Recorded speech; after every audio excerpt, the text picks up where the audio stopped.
Welcome back to the David Pakman Show. My final day sitting in for David while he is away. Didn't mean for that to be Dr. Susie. It just, sometimes it happens when you're exhausted from trying to keep up the pace of David Pakman's work schedule, which, by the way, off the charts. My hat is off. The hat I don't wear is off to David for the wild amount of work that he puts in, not just in video creation, but also the live streams that he does. It is bananas. So you should be very thankful for Mr. Pakman. Listen, if it's not abundantly clear already that Donald Trump is not interested in democracy, in fact, he is a direct opponent of it, then you haven't been paying enough attention. Donald Trump is in it for himself, whether it be to protect himself from legal liability in several cases that have presented themselves as a direct result of his criminality, or just wanting power and to be able to glean as much money out of the presidency as he can. And even if it means by force, even if it means inflaming the passions of already violently ready to go hordes of supporters. I don't think I need to, but I'm going to remind you of many of the violent things that happened on the campaign trail in 2016. His either condoning or calling for violence directly. Remember these moments. I don't know if I'll do the fighting myself or if other people will. Maybe he should have been roughed up because it was absolutely disgusting what he was doing. If you see somebody getting ready to throw a tomato, knock the crap out of them, would you? Seriously. I'd like to punch him in the face, I'll tell you. Try not to hurt him. If you do, I'll defend you in court. Don't worry about it. In the good old days, this doesn't happen because they used to treat them very, very rough. And when they protested once, they would not do it again so easily. We've become weak. We become weak. And you know what? The audience swung back. And I thought it was very, very appropriate. The audience hit back. And that's what we need a little bit more of now. Part of the problem and part of the reason it takes so long is nobody wants to hurt each other anymore, right? I don't know if I would have done well, but I would have been out there fighting, folks.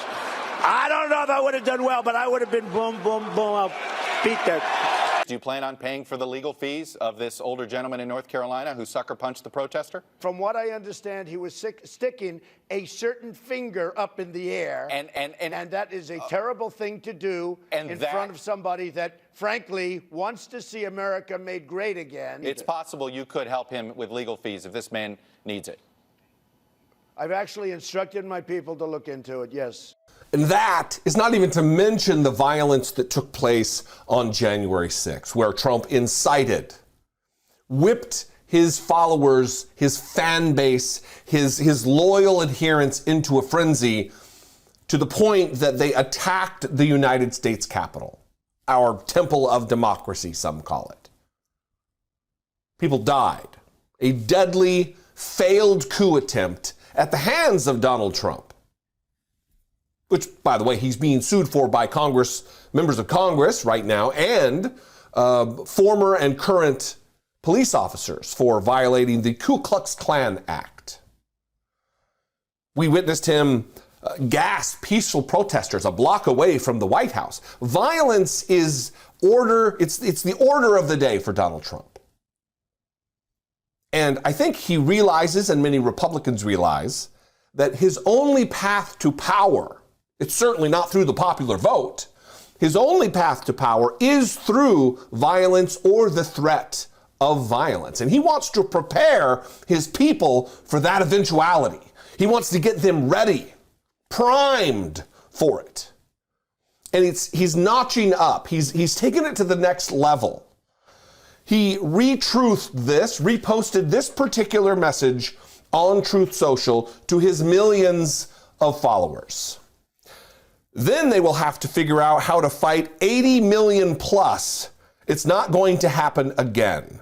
people my age and old will physically fight for him this time. What we got to lose? I'll donate the rest of my time here on this planet to do it. And I know many, many others who feel the same. They've got my 6, and we are locked and loaded. Donald Trump retweeted, I say retweeted because Truth Social is just a carbon copy ripoff of Twitter. He retruthed it. He reposted this to his millions.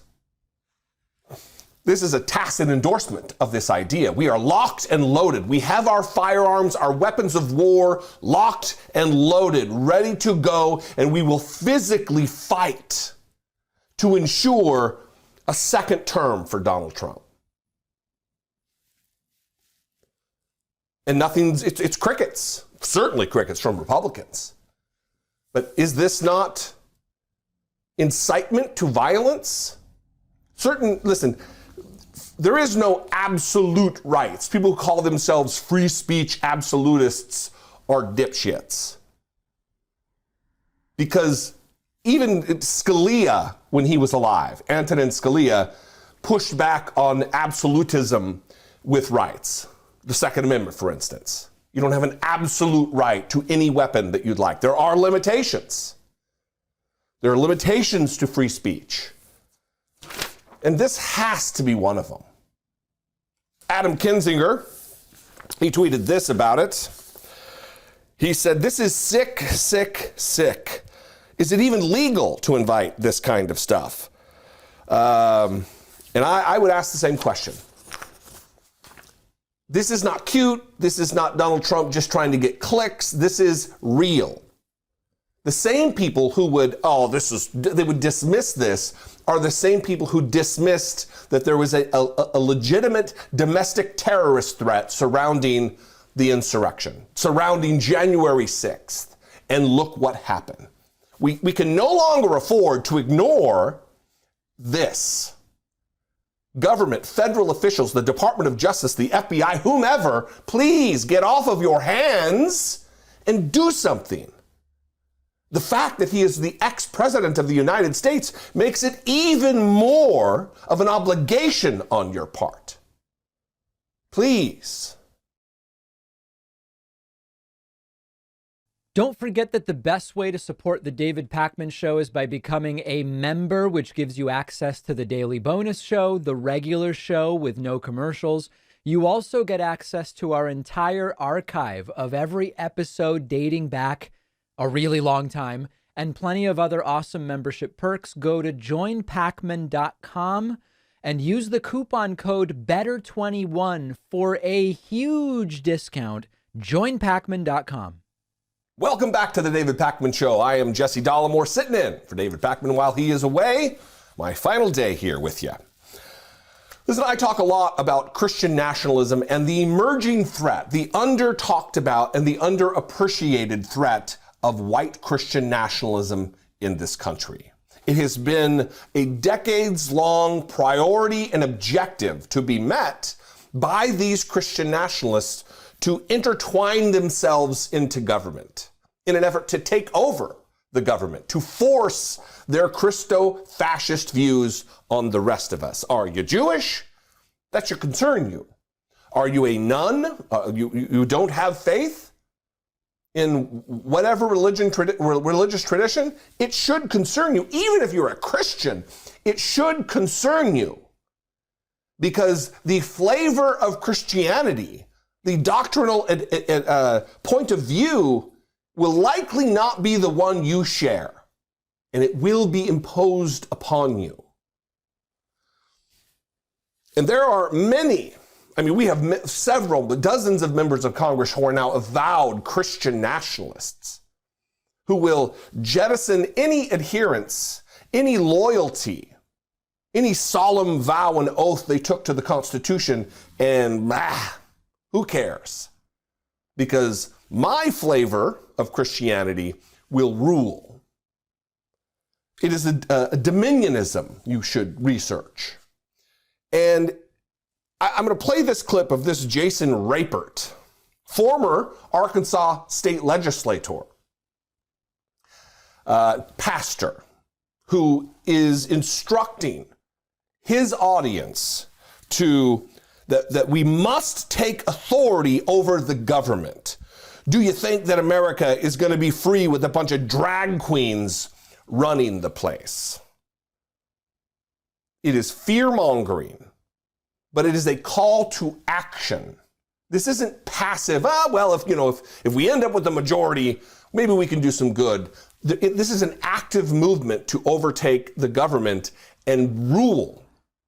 Watch this clip from Jason Rapert. We must take authority. God told us, said, go out there and be fruitful, multiply, fill the earth, subdue it, and have dominion over everything. Fill the earth, subdue it, to take authority. And friends, the reason the country is struggling, the reason you've got $32 trillion in debt and no holds barred, the reason we come to brinksmanship over and over again on the national debt is because the Christians in America have failed to take authority, and now is the time to choose. Now is the time to stand. Now is the time to plan. Now is the time to fight. Now is the time to work together to save the country. Look, do you think that America is going to be free with a bunch of drag queens running this place? No. Do you think America can remain free and strong with a bunch of Antifa nuts running around destroying property? No. And if you're tired of that stuff, then it's time to make a change. This is a nation of the people, by the people, and for the people. It was created for you to be in charge.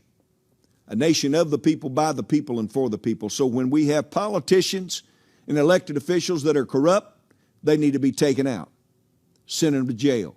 Send them to prison, just like I've seen some people do even while I was serving in the Arkansas legislature.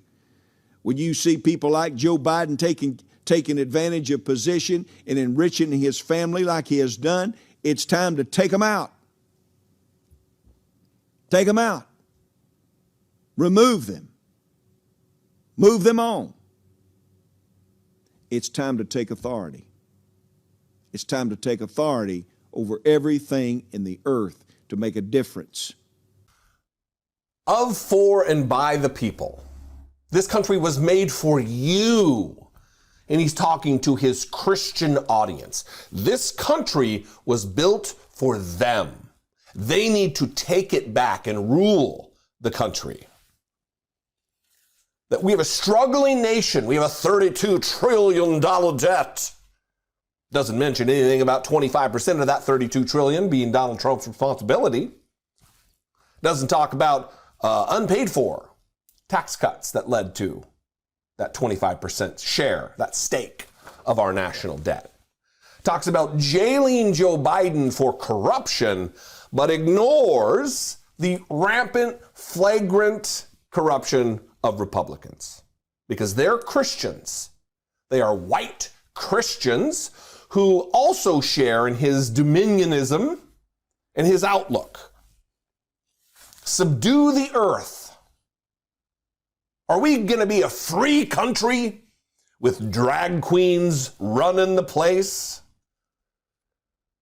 Are we going to be a free country with Antifa, with anti-fascist activists out there? Are they taking away freedom? Are drag queens taking away your freedom? Do you feel less free today because drag queens read stories to children in libraries? Jason Rapert thinks so. It's dangerous. And it's not fringe. It's not fringe. This is becoming more and more commonplace, more accepted by virtue of it becoming more commonplace.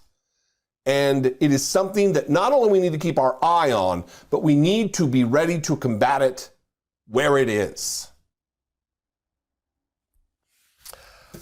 To prove that this white Christian nationalism isn't just a fringe element in America today.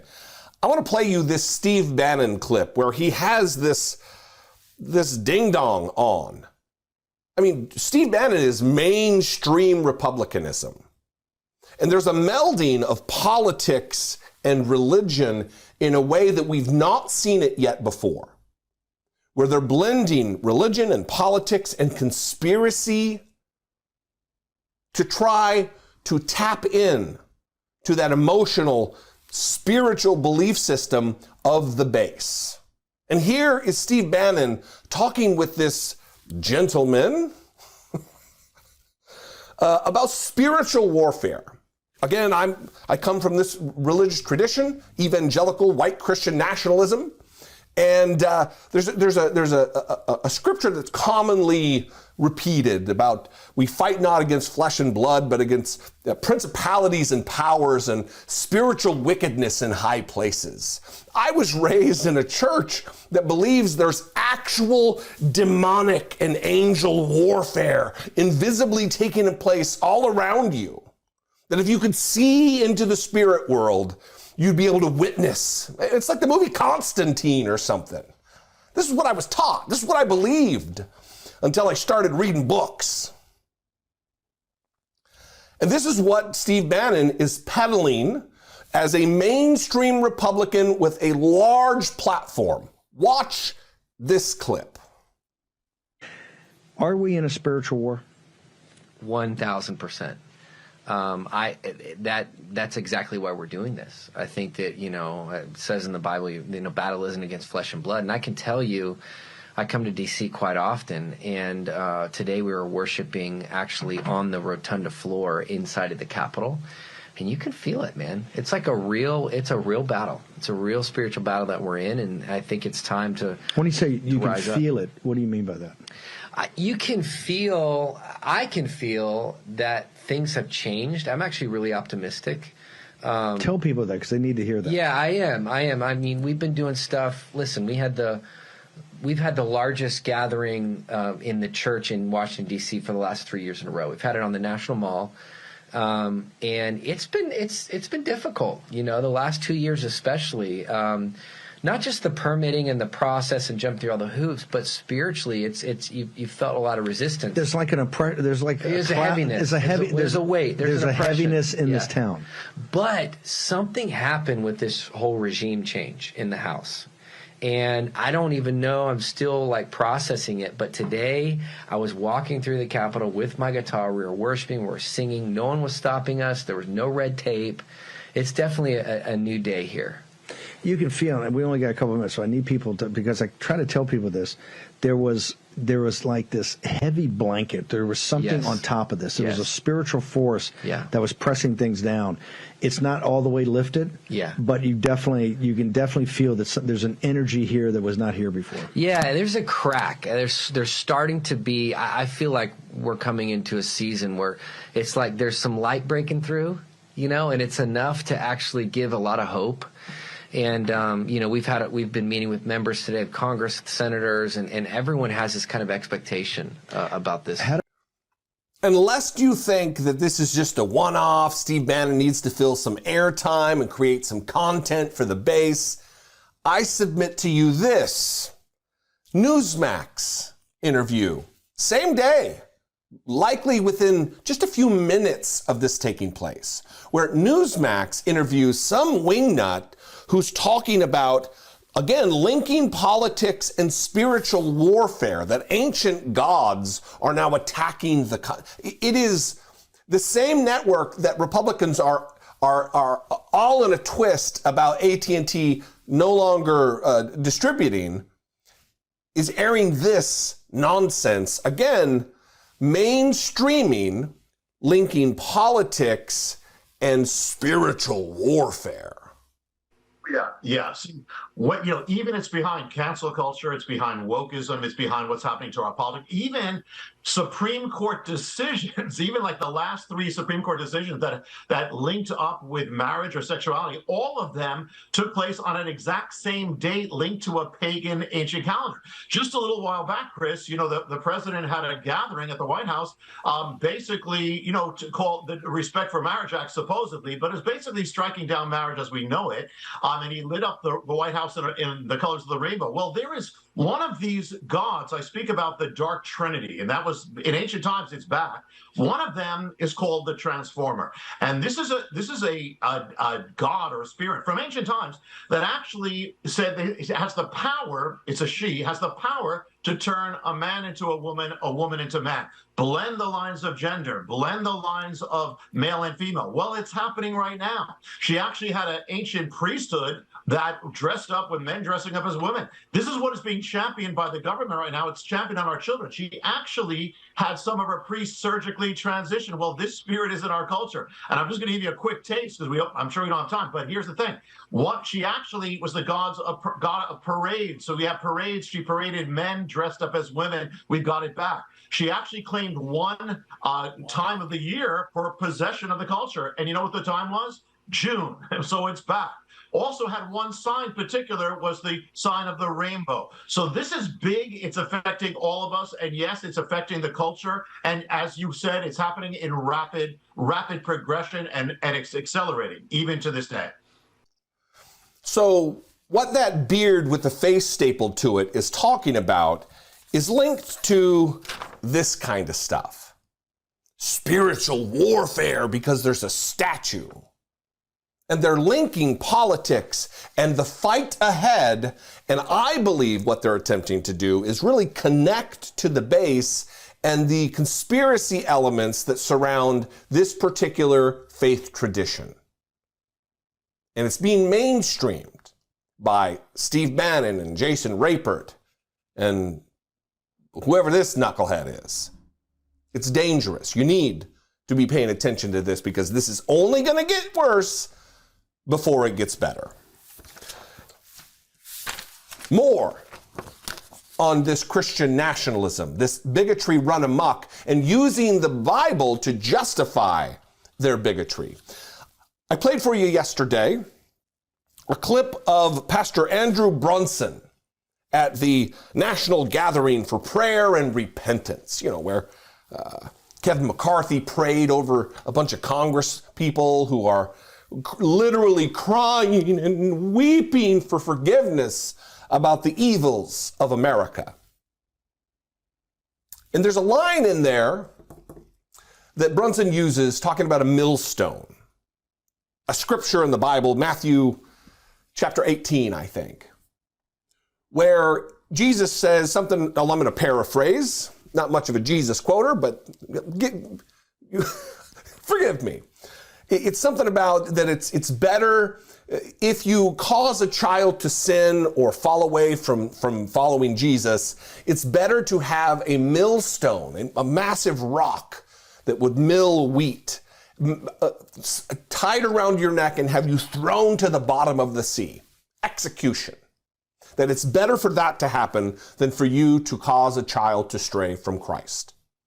And Brunson used that line and to prove more evidence, more points about Christian nationalism being dangerous and this spiritual warfare element and melding politics and religion.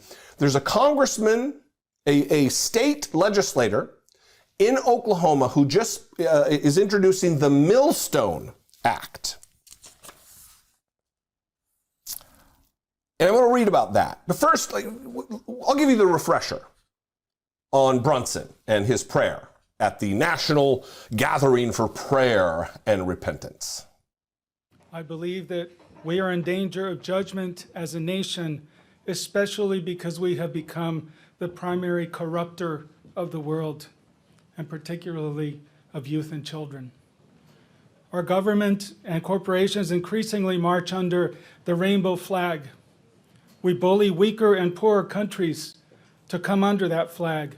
Our universities train millions of foreign students who return to their countries with this ideology. Our social media and entertainment companies make it attractive. They promote, they normalize, celebrate immorality. And there's no escaping them as they blanket the world. There are godly mothers and fathers around the world who fear our influence. And sometimes when I'm in a foreign country, I want to fall on my knees and repent for what we are doing to these countries, to these people. Jesus said, woe to the one who causes others to sin. And he underlines this especially in relation to the young. Whoever causes one of these little ones to sin, it would be better for him if a millstone were hung around his neck and he were drowned in the depth of the sea. He's low-key, in a milquetoast way, talking about execution. And again, you may think he's a fringe character. You might think he's a nobody you've never heard of. You might think he has no power other than influence of a congregation. But he influences people who do have a say. The Congress people in that room who prayed with him and over him. And people like this legislator in Oklahoma, David Bullard. I'm going to read a little bit from Andrew Seidel wrote this piece talking about this, and I think it's poignant, and I hope that it will illuminate some things for you if you are not quite on board with exactly how dangerous and present this threat is. The article here, Christian nationalist legislator introduces anti-trans millstone act suggesting biblical retribution, a biblical death sentence in America in 2023. A legislator has proposed the Millstone Act, which he openly confesses, quote, was named in reference to Matthew 18:6. But whoever causes one of these little ones who believe in me to sin, it is better for him to have a heavy millstone be hung around his neck and that he be drowned in the depths of the sea. America embraced the separation of church and state as a core, fundamental value precisely to prevent religious despots from abusing government power to impose their personal religion on all of us. But Oklahoma State Senator David Bullard is a Christian nationalist out to make Oklahoma into a Christian state. Forged in the fires of Oklahoma State Senator David Bullard's violent Christian imagery, this bill is one of a horde of anti-trans bills sweeping our country. Bullard's bill purports to protect children while threatening medical professionals. It declares a state of emergency and bans gender-affirming care in the name of Bullard's God. As with other such bills, it dehumanizes and demonizes trans people. Unlike other bills, Bullard christened his with a biblical name that threatens, that promises, violence and death. Again, this is mainstreaming, and you may live in California or New York or Massachusetts or here in Washington, D.C., and you think, I live in a liberal area, this will never happen. But there are hundreds of millions of Americans who live in red states who are under the thumb of despots just like this. If you think there are no Democrats in Oklahoma who will be under the thumb of this, you're wrong. If you don't think there's millions of Democrats in Texas where they will copy this, you're wrong. Christian nationalist politicians have almost nothing to offer their constituents other than the bitter sectarianism of Christian nationalism. The Republican takeover in Congress, which is focused on petty retribution, pointless and performative investigations, and possibly cratering the global economy, proves the point. Instead of doing good, such politicians seek to strip women and minorities of every protection, support, aid, assistance, and basic dignity, and then call themselves pro-life. They'll gladly enact policies that dramatically increase infant mortality and thrust millions of children into poverty while claiming to care about children's health. They fetishize their guns, mulishly clutching the instruments of the leading cause of death for America's children with an unrivaled passion. They rail against life-saving vaccines and masks and the scientific consensus behind them. while the COVID pandemic is also among the top 10 killers of our children. And then, brimming with arrogance and utterly lacking self-knowledge, they have the gall to propose legislation that amounts to a death threat against those who would harm children. Another line from the book of Matthew comes to mind. You hypocrite, first take the plank out of your own eye. Andrew Seidel.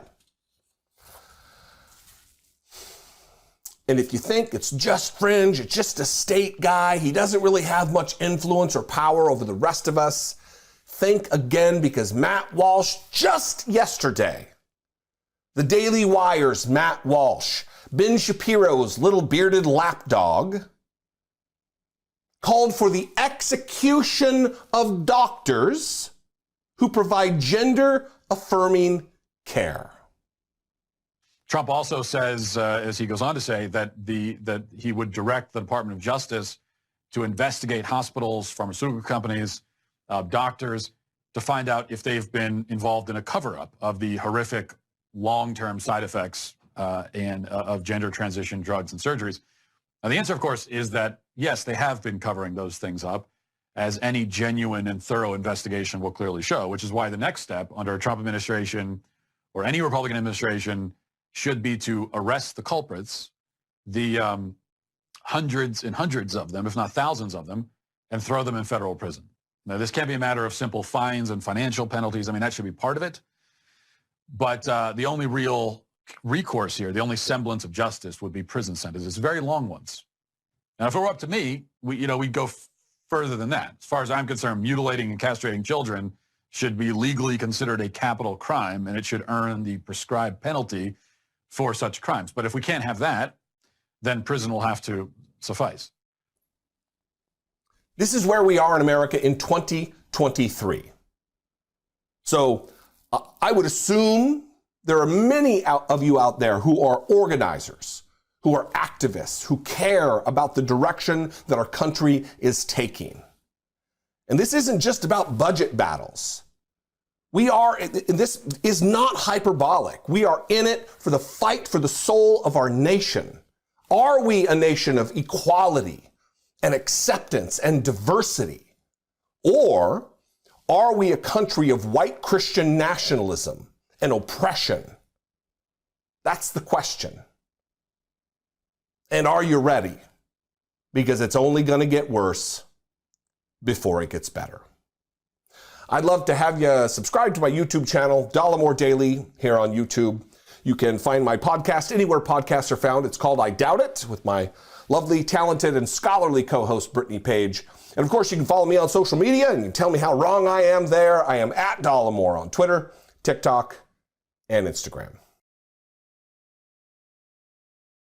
If you value what we do at The David Pakman Show, remember to support us on Patreon. Go to patreon.com/David Pakman Show, where you can get access to behind-the-scenes videos, the Daily Bonus Show, the commercial-free Daily Show, as well as special discounts on merch, including hats, hoodies, mugs, and t-shirts. You can support the show for as little as $2 a month. Check it out at patreon.com/David Pakman Show. Welcome back to the David Pakman Show. I am Jesse Dollemore, filling in for my final day for David while he is away. Well, they did it. House Republicans, with their new majority, voted Ilhan Omar off the Foreign Affairs Committee. Gleefully, they did it. They did it while putting Marjorie Taylor Greene back on committees. They did it while Lauren Boebert holds a spot on the House Oversight and Accountability Committee. They did it while Paul Gosar, an avowed white nationalist, also has committee assignments. And Democrats showed up in force to support Congresswoman Ilhan Omar. I'm going to play 3 clips for you. One is Eric Swalwell, genius points. One is AOC, who talks about the rampant and rank hypocrisy of Republicans who act like they're in it to curb anti-Semitism, which is nonsense because Kevin McCarthy just tweeted this a few months ago. We cannot allow Soros and Steyer and Bloomberg to buy this election. Get out and vote Republican November 6th, MAGA, with a grainy picture of the Jewish George Soros. So it is not in good faith or believable or reputable in any way, shape, or form that this is about combating anti-Semitism in the Congress. So if that were the case, Paul Gosar would not have a job. Marjorie Taylor Greene would not have a job. And dare say Kevin McCarthy would not have a job. Here's Eric Swalwell making some salient points. Gentleman is recognized for 1 minute. Madam Speaker, when I heard that we're going to remove a member of this House from their committee for anti-Semitism, I raced down here because I thought, finally, in this chamber, there's going to be some accountability from this conference that continues to allow its members to root for rioters, to show sympathy for the insurrection, a conference that harbors a wanted international criminal and has members who choose violence over voting every single day, finally. And so I thought, we're going to hold someone accountable for anti-Semitism. Surely it's the author of this tweet. Kanye, Elon, Trump, October 6th, written by Chairman Jim Jordan. October 8th, what does Kanye say? I'm going to declare DEFCON 3 on the Jews. So surely this tweet came down, right? Came down, was deleted. No, 2 more months it was kept up. 2 more months. So don't come here looking at us for anti-Semitism. Look in your own damn mirror before you ever come over here. And I yield back. Where's he wrong? How is he wrong? Jim Jordan has his little special burner account that happens to be the House Republican Judiciary Committee Twitter account. Kanye, Elon, Trump. Whether trolling or not, they're promoting a vile anti-Semite.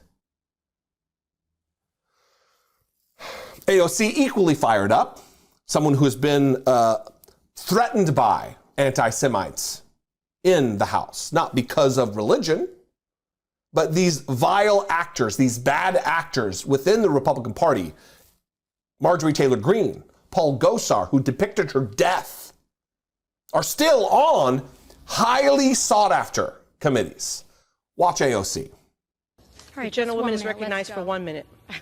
Thank you. Now, as a fellow New Yorker, I think one of the things that we should talk about here is also one of the disgusting legacies after 9/11 has been the targeting and racism against Muslim Americans throughout the United States of America. And this is an extension of that legacy. Consistency, there is nothing consistent with the Republican Party's continued attack except for the racism and incitement of violence against women of color in this body. I had a member of the Republican caucus threaten my life, and you all and the Republican caucus rewarded him with one of the most prestigious committee assignments in this Congress. Don't tell me this is about consistency. Don't tell me that this is about a condemnation of anti-Semitic remarks when you have a member of the Republican caucus who has talked about Jewish space lasers and an entire amount of tropes and also elevated her to some of the highest committee assignments in this body. This is about targeting women of color in the United States of America.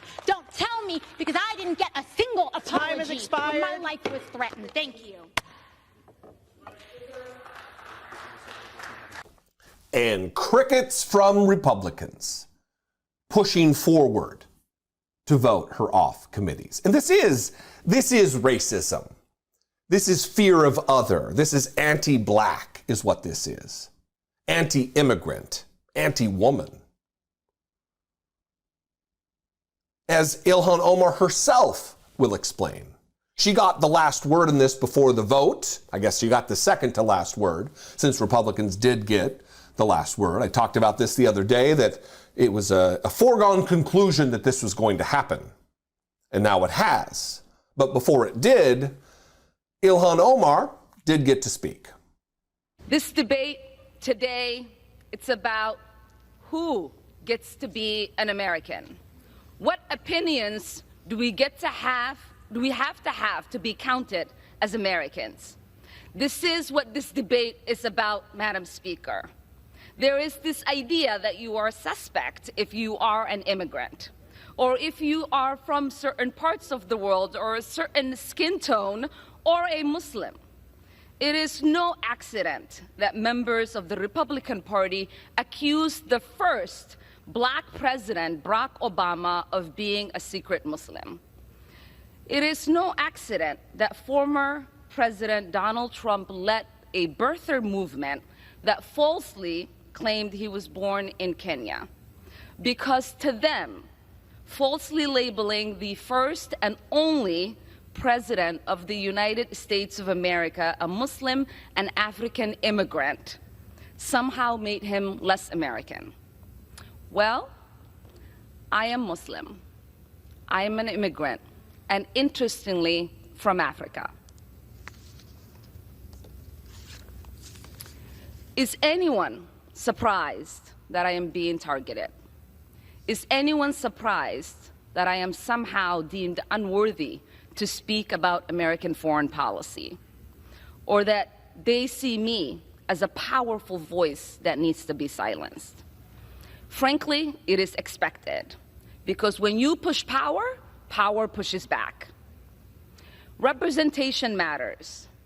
Continuing to expand our ideas of who is American and who can partake in the American experiment is a good thing. I am an American who was sent here,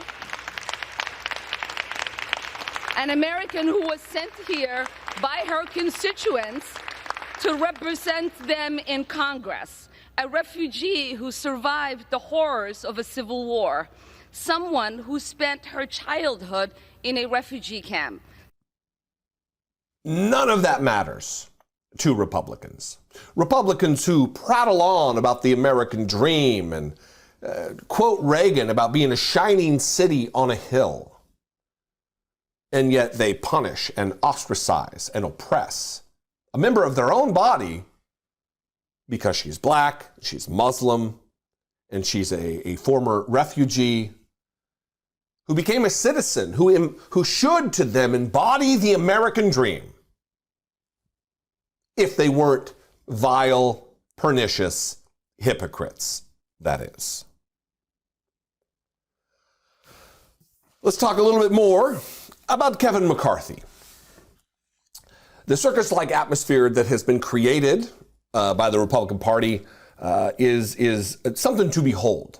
They're ushering in their power by him being peppered with questions constantly everywhere he goes, setting up little impromptu pressers, being asked questions. And he posted this, I guess in response to a question where he has his little canned response in order to create a soundbite. And he was so proud of this that he tweeted this along with a video. He tweeted, 100 Democrats just refused to denounce socialism. That's scary. And it explains a lot about why Congress has been spending so much these last 4 years. These last 4 years, odd, because Donald Trump was president in part of that last 4 years. And in order for Congress to spend any money, again, Republicans, if you're watching, let me educate you on how a bill is made. In order for an appropriations bill to get to the president's desk for signature, it must originate in the House of Representatives. And then it must make its way through the Senate, and then on to the president's desk, in this case, your dear leader, Pumpkinhead Donald Trump, who signed it with his Sharpie. So you can't blame this on Democrats. These budgets were approved of by a Republican president. And as far as socialism being scary, what would you have us do, Kevin McCarthy? Are we going to dispense with Social Security? Are we going to find another way to fund our public schools? Or are children, millions of children, just to be left to fend for themselves and educate themselves? I mean, that sounds like a Republican paradise, a substandard education for children, so they're not able to think and reason and make rational decisions when they become adults when it's time to vote for someone. Here's Kevin McCarthy. If I had to watch it, you've got to watch it. Here's the video that was appended to this particular tweet. A couple interesting things happened on the floor right now. You had almost, if you combine the number of Democrats who voted no and voted present, there's 100 Democrats that won't stand up against socialism. That's a real concern to me in America today. It's not just, that wasn't a college vote on a college campus. That was a vote in the U.S. Congress that 100 Democrats couldn't say socialism was wrong. That's a scary point of view, but you also understand why we're in a spending problem that they are when they were in the majority. That's why you understand the challenges that we have here. So proud of that particular piece of audio and video that he slapped his logo on it. It's watermarked as his own, and he tweeted it out, proudly tweeted that out. What is scary about socialism? Do you think that Scandinavia is a hellscape? They can't pay their bills? Are people not free there? Socialism, if you listen to a Republican, is chaotic states like Venezuela. It's not the prosperous states all across the world who have some semblance of socialism somewhere in their system. Much like the United States with Social Security. I mean, it sounds like Kevin McCarthy wants some kind of dystopic libertarian hellscape where you're on your own. You get hurt. You get disabled. You lose your job. Sorry. You're on your own. You have children, you want them educated, you're on your own. You retire and you want to live out your golden years with some safety net. You should have invested more wisely. If you're poor, you can't work, you can't find a job, you're on your own. All of that is answered by some level of socialism. It's not a bad word that Republicans would have you believe. It's gross, and for Kevin McCarthy's part of it, it's just dumb. Because rational, reasonable people across the country aren't falling for this. The unfortunate thing is that millions and millions and millions of Republicans, Fox News watchers, Newsmax watchers, OAN viewers, they are falling for it. They think it's self-evident that socialism is scary. Come on. Also, come on, I'd love to see you subscribe to my YouTube channel. Just search my name, Jesse Dollemore. I am also on social media, @Dollemore there. A lot of Dollemore action related to me, oddly enough. And I also host a podcast that doesn't have Dollemore in the title. It's called I Doubt It. It's co-hosted with me and my lovely, talented, and scholarly co-host, Brittany Page, and we'd love to see you there. Follow us on social media. Interact with the David Pakman Show community. See exclusive content. See when we're taking calls live. And stay up to date on other big show announcements. We post daily. Find us on Reddit, Twitter, Instagram, Facebook, Discord, and TikTok. Welcome back to the David Pakman Show. I am once again, and maybe for the last time in quite a while, Jesse Dollemore, sitting in for David Pakman while he is out, hopefully resting and relaxing and having a good time with the family. I don't know how many times I've said this, and it gets a little old having to say it all the time, but Republicans are projection artists. They point the finger and make accusations about things that they themselves are guilty of, especially related to voter fraud and election fraud. How many times have they saber rattled and freaked out about the widespread issue of voter fraud? And then when you hear about cases of individual voter fraud that happened, it's always a Republican or some husband who votes for his dead wife, or some politician whose wife is voting for him multiple times. Just over and over and over and over again, they out themselves as guilty of the same thing they're accusing everyone else of. And this is really just this is salve for my wounds. This is vitamin for me. Kari Lake now likely committed a felony breaking election laws in Arizona by tweeting out a picture of voters' signatures.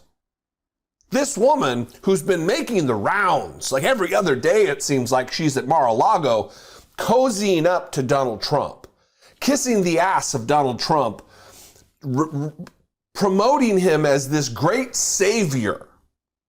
She's talked about herself as Donald Trump in a dress. Not far off.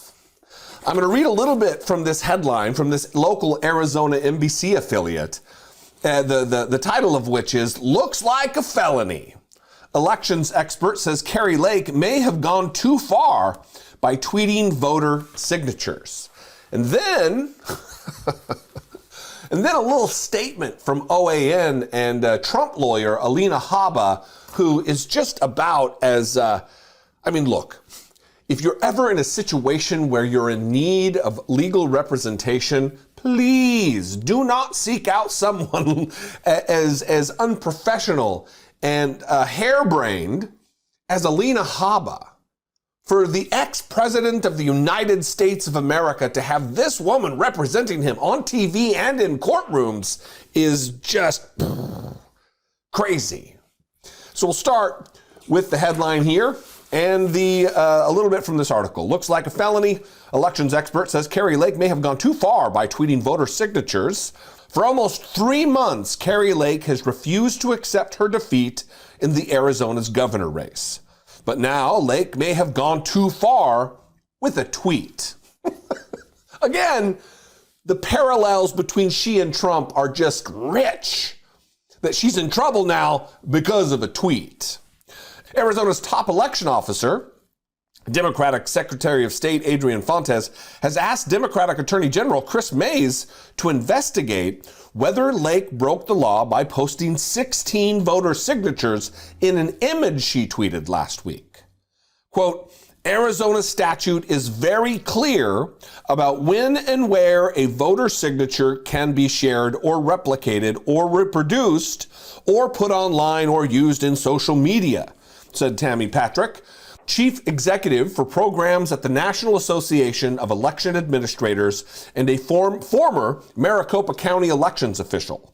Quote, the answer to all of those things basically is never and not, and it can't be, with very few exceptions.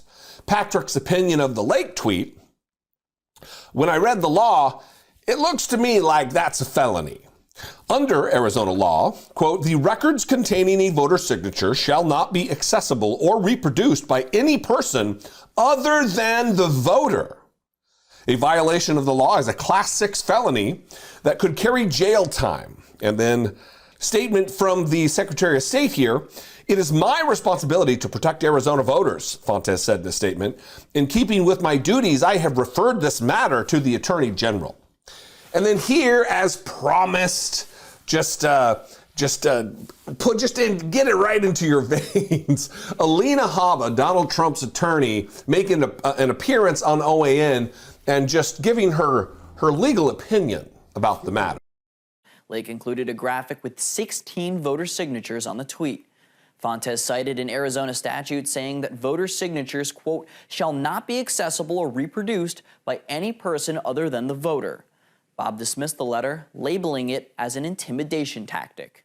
I think this is a drastic attempt on the part of Democrats who have forced their way into office against the will of many voters who have very serious concerns about the election in Arizona. And I think this is an intimidation technique. You would think that they would do a simple cease and desist letter to Kari Lake's team saying, hey, can you please take that down off of social media? were concerned about privacy rights. But they went straight to requesting the newly installed Democrat Attorney General to look into criminal charges against Kari Lake or her social media team for this. I mean, talk about escalating something extraordinarily quickly. So one, that's not Alina Habba, that's Christina Bobb. That's another Trump lawyer. Two, she's asking for a cease and desist. Why didn't they just say, hey, stop felony, quit committing felonies, stop the felonious activity, and you'll be okay. You already tweeted it. You already put it out there. There have already been screenshots and retweets and all the shares that take place. You committed the felony. You don't get a take back. You don't get a redo when it's a class 6 felony that carries with it possible jail time. But leave it to a Trump lawyer to make excuses for someone in power. It is just one more case of Republican projection, one more case of Republican disregard for the law, all while attempting to act like they are the party of law and order and Blue Lives Matter and back the blue and, just follow the law. It's all a bit much. Listen, I want to say thank you for joining me this week while I sub for David. It has been a good time getting to interact with some of you in the comments, and I appreciate you very much. If you would like to stick with me, you can subscribe to my YouTube channel, Jesse Dollemore, or find me on social media. I am at Dollemore, just about everywhere. You can also check out my twice weekly podcast called I Doubt It, co-hosted by myself and the lovely, talented, and scholarly Brittany Page. We'd love to see you there.